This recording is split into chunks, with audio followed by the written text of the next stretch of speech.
Poucas vezes na história da humanidade se falou tanto no fim dos tempos como agora. Por causa das pandemias, dos rumores de grandes guerras, dos sinais surgidos no céu e pelo esfriamento do coração das pessoas, a volta de Cristo tem sido um assunto frequente, tanto no meio dos cristãos como também aqui na internet. Acontece que muitos estão se aproveitando dessa comoção mundial para lançar falsas profecias ou descaracterizar passagens bíblicas a respeito do fim dos tempos, somente para ganharem mais seguidores em suas redes sociais ou simplesmente para espalhar o medo entre as pessoas. E um dos trechos bíblicos que mais tem sido usados por essas pessoas é o capítulo 24 do livro de Mateus, onde Jesus fala sobre o que acontecerá com o mundo antes da sua volta. Por isso, neste vídeo, nós faremos uma análise de tudo o que o Senhor realmente disse aos seus apóstolos sobre os dias que estão por vir. Mas antes de começarmos, eu quero pedir que você clique em gostei, se inscreva no meu canal e ative o sininho para você ser avisado pelo YouTube sempre que eu colocar um vídeo novo, tá ok? Vamos lá! O capítulo 24 de Mateus reúne o último grande sermão de Jesus antes da sua morte e ele foca no fim dos tempos, a sua volta e o grande julgamento. Mas antes de entendermos o que Jesus falou ali, é preciso entender todo o contexto daquele momento. Para isso, vamos voltar ao capítulo 23, onde vemos Cristo falando para uma grande multidão no templo, em Jerusalém. Naquele momento, Jesus criticava a postura dos fariseus e dos mestres da lei, que pregavam, mas não viviam o que a palavra de Deus diz. Em seguida, ele trouxe duras palavras ao povo judeu. Vamos ver o que ele disse. Jerusalém, Jerusalém, você que mata os profetas e apedreja os que lhes são enviados. Quantas vezes eu quis reunir os seus filhos, como a galinha reúne os seus pintinhos debaixo das suas asas, mas vocês não quiseram. Eis que a casa de vocês ficará deserta, pois eu lhes digo que vocês não me verão desde agora, até que digam, bendito é o que vem em nome do Senhor. E logo depois disso, o capítulo 24 começa contando que Jesus deixou o templo com seus discípulos e pelo tom da sua pregação lá dentro, era muito provável que ele ainda estivesse irado com a infidelidade e a falta de fé dos judeus. Então, minutos depois, ele começa a profetizar, dizendo que nada daquilo ficaria de pé e que o templo seria destruído em breve. Os discípulos então ficaram curiosos com aquela profecia e assim que chegaram ao Monte das Oliveiras, perguntaram ao mestre quando aquilo iria acontecer e quais seriam os sinais que apontariam para a sua segunda vinda aqui na terra. Então Jesus se assentou, como de costume, e passou a explicar às suas ovelhas tudo o que estava por acontecer ao mundo até a consumação dos séculos. Essa passagem também é conhecida como Sermão Profético, por causa do seu conteúdo, e a maior parte dessa profecia também está relatada em Marcos, capítulo 13. Bem, agora que nós já entendemos todo o contexto em que o capítulo 24 de Mateus foi escrito, vamos analisar o seu conteúdo. Essas passagens são difíceis de interpretar porque, além da sua linguagem ser simbólica, elas tratam de uma série de acontecimentos. E é por isso que muitas pessoas pegam alguns trechos dessa fala de Jesus, interpretam mal e acabam levando mensagens incompletas ou até erradas para as outras pessoas.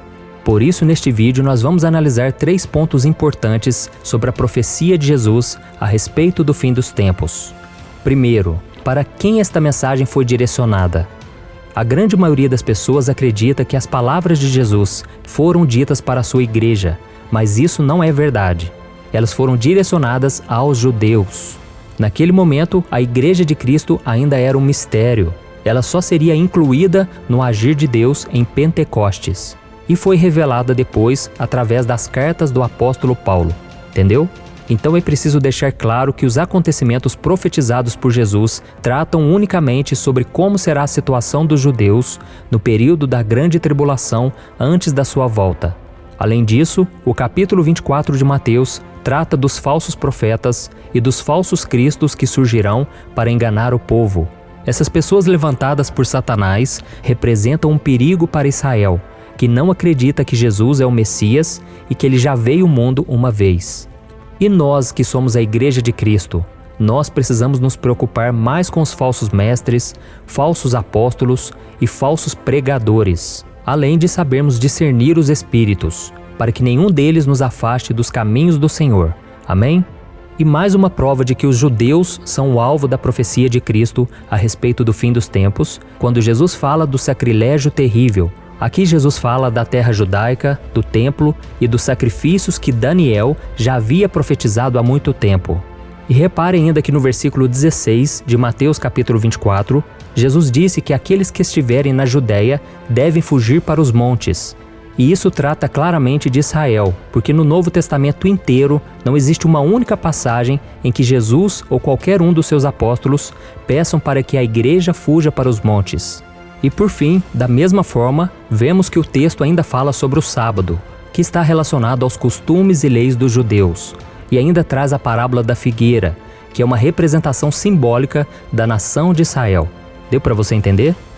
O segundo ponto que devemos analisar: quando essa profecia de Jesus começará a se cumprir? Jesus declarou que ninguém, nem os anjos do céu e nem ele mesmo, naquele momento, sabia o dia e a hora em que aquela profecia se cumpriria. Apenas Deus sabia, mas ele deixou claro que vai acontecer quando o mundo menos esperar. Vamos ver o que ele disse aos seus discípulos. Como foi nos dias de Noé, assim também será na vinda do Filho do Homem. Pois nos dias anteriores ao dilúvio, o povo vivia comendo e bebendo, casando-se e dando-se em casamento, até o dia em que Noé entrou na arca e eles nada perceberam, até que veio o dilúvio e os levou a todos. Assim acontecerá na vinda do Filho do Homem.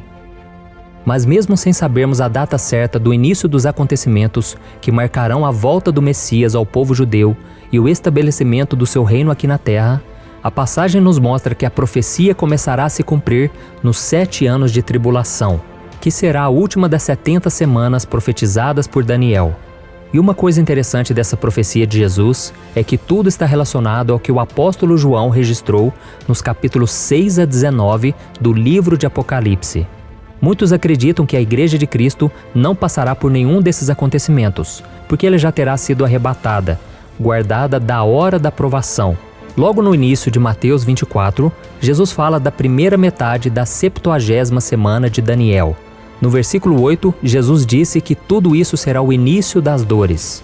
E essas dores não falam a respeito de uma época qualquer. Elas definem o começo do tempo da tribulação, que é comparada na Bíblia como as dores de parto de uma mulher grávida. O princípio das dores são os primeiros 3 anos e meio do tempo da tribulação, em que o mundo será governado pelo Anticristo. E assim como existem as etapas iniciais e finais nas dores que antecedem um parto, também esses últimos anos se dividem em 2 etapas de 3 anos e meio. E repare que existe uma ligação entre as falas de Jesus, nos versículos 4 a 8, com o Apocalipse capítulo 6, onde o Senhor abre os selos e começa a derramar o seu juízo sobre a terra. Vamos analisar agora. Por exemplo, em Mateus capítulo 24, versículo 5, Jesus alerta os judeus a respeito dos falsos cristos que enganarão a muitos. Exatamente o que vai acontecer quando o primeiro selo for aberto e o anticristo surgir para enganar as pessoas e dominá-las. Vamos ver o que a Bíblia diz. Observei quando o Cordeiro abriu o primeiro dos 7 selos. Então ouvi um dos seres viventes dizer com voz de trovão: Venha. Olhei e diante de mim estava um cavalo branco. Seu cavaleiro empunhava um arco e foi-lhe dado uma coroa. Ele cavalgava como vencedor, determinado a vencer. E em seguida, ainda no versículo 5, Jesus fala de guerras e rumores de guerras que vão acontecer, que é exatamente o que a abertura do segundo selo trará à terra e acabará com a paz. Veja o que está escrito. Quando o Cordeiro abriu o segundo selo, ouvi o segundo ser vivente dizer: Venha. Então saiu outro cavalo, e este era vermelho. Seu cavaleiro recebeu poder para tirar a paz da terra e fazer que os homens se matassem uns aos outros. Ele foi dada uma grande espada. E depois então, no versículo 7, Jesus diz aos seus discípulos que nação se levantará contra a nação e que o mundo será tomado por grande fome. E isso está ligado também à abertura do terceiro selo do Apocalipse. Compare a profecia de Cristo com a visão do apóstolo João. Quando o Cordeiro abriu o terceiro selo, ouvi o terceiro ser vivente dizer: Venha. Olhei e diante de mim estava um cavalo preto. Seu cavaleiro tinha na mão uma balança. Então ouvi o que parecia uma voz entre os 4 seres viventes, dizendo: 1 quilo de trigo por 1 denário, e 3 quilos de cevada por 1 denário, e não danifique o azeite e o vinho. E por fim, ainda no versículo 7, Jesus fala a respeito de diversos acontecimentos que tirarão a vida de milhares de pessoas, o que está ligado ao espírito de morte que o quarto selo e o quarto cavaleiro do Apocalipse trarão. Vamos ver o que o apóstolo João escreveu. Quando o cordeiro abriu o quarto selo, ouvi a voz do quarto ser vivente dizer: Venha. Olhei, e diante de mim estava um cavalo amarelo. Seu cavaleiro chamava-se Morte, e o Hades o seguia de perto. Foi-lhes dado poder sobre um quarto da terra para matar pela espada, pela fome, por pragas e por meio dos animais selvagens da terra.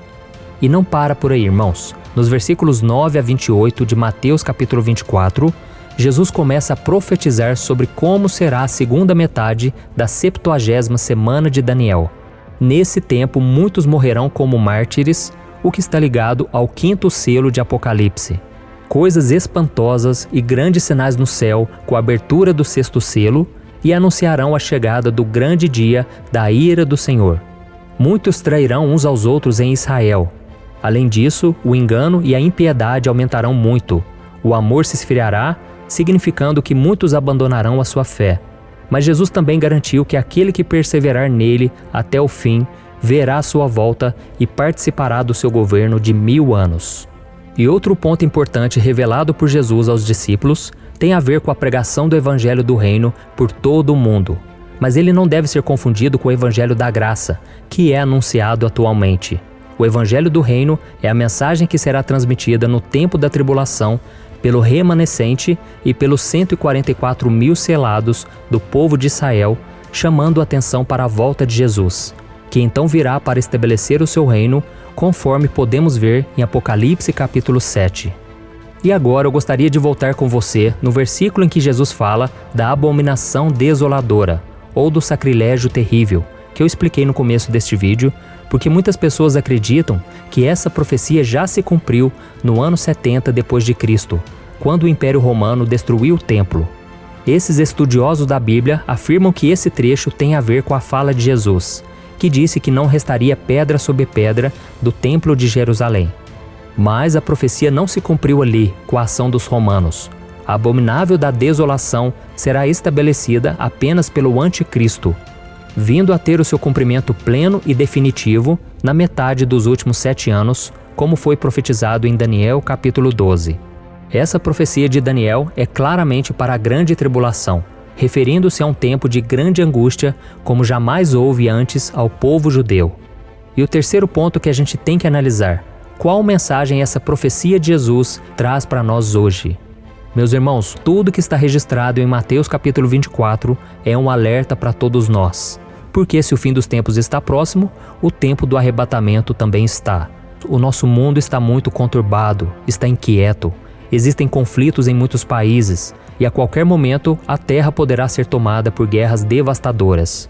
Além disso, grande parte da humanidade tem passado fome, fenômenos e catástrofes da natureza estão cada vez mais presentes e grandes pandemias estão matando milhões de pessoas. Além disso, muitos cristãos já estão sendo perseguidos pela sua fé em Jesus e muitos estão sendo enganados por pessoas levantadas pelo diabo. Enfim, a terra está sofrendo essas dores como uma mulher sofre quando está prestes a dar à luz. Por isso, meu querido irmão e minha irmã, esteja preparado. Não deixe que o inimigo te distraia com os prazeres deste mundo ou abale a sua fé, tá bom? Em vez disso, continue seguindo a Jesus, porque Ele é o único que pode te salvar e garantir a sua morada com Ele por toda a eternidade. Amém? Deus abençoe.